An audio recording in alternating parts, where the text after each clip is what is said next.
সন্তানের চিকিৎসার জন্য গেল ২ বছর ধরে ফাইলপত্র নিয়ে বিভিন্ন হাসপাতালের দ্বারে দ্বারে ঘুরছেন অসহায় এক মা। সন্তানের চিকিৎসা ব্যয় বহন করতে বিক্রি করেছেন শেষ সম্বল, ভিটেমাটিও। এরপরেও মেটাতে পারেননি চিকিৎসার পুরো খরচ।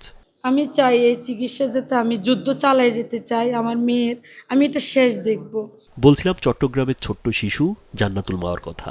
৪ বছর বয়সী এই শিশু ২ বছর থেকেই জীবনের নিষ্ঠুর লড়াই নেমেছে। ফুলের মতো নিষ্পাপ শিশুটি লড়ছে ক্যান্সারের সঙ্গে। খেলার মাঠে দৌড়ানোর বয়সে তাকে লড়তে হচ্ছে মৃত্যুর সঙ্গে। সে যখন হাসতেছে খেলতেছে, আমরা কখনো মনে করি না যে এত বড় একটা রোগ আমার মেয়ের শরীরে বাসা বাঁধছে।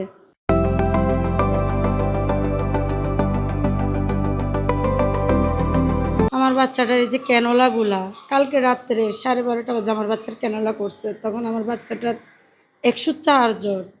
আমার বাচ্চার এই ইয়াগুলা কি বলবো, আমি মা পাশে থাকি, আমি জানি।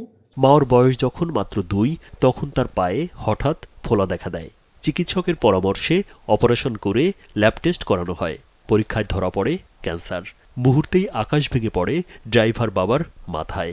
আমাদের প্রফেসরকে আমি হাতে পায়ে ধরে আমি ভর্তি হয়েছি যে স্যার আমার বাচ্চা যদি মারা যায় আমি এখান থেকে লাশ নিয়ে যাব স্যার।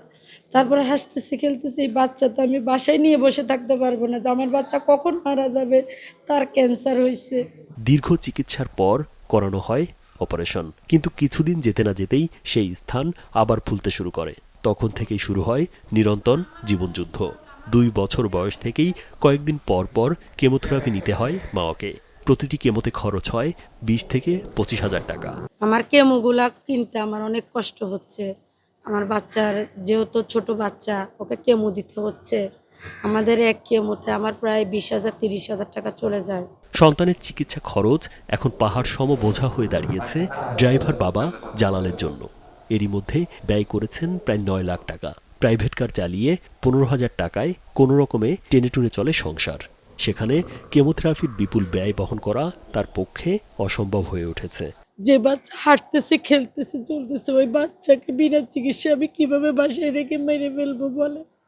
তবুও মায়ের মন মানে না। বক্স হাতে বিভিন্ন মসজিদ, মাদ্রাসা ও রাস্তায় রাস্তায় ঘুরে টাকা তুলছেন অসহায় মা পারভিন। একমাত্র সন্তানকে বাঁচাতে সমাজের বিত্তবানদের এগিয়ে আসার আহ্বান জানান অসহায় এই মা বাবা। রাজীব বিশ্বাস, কালবেলা।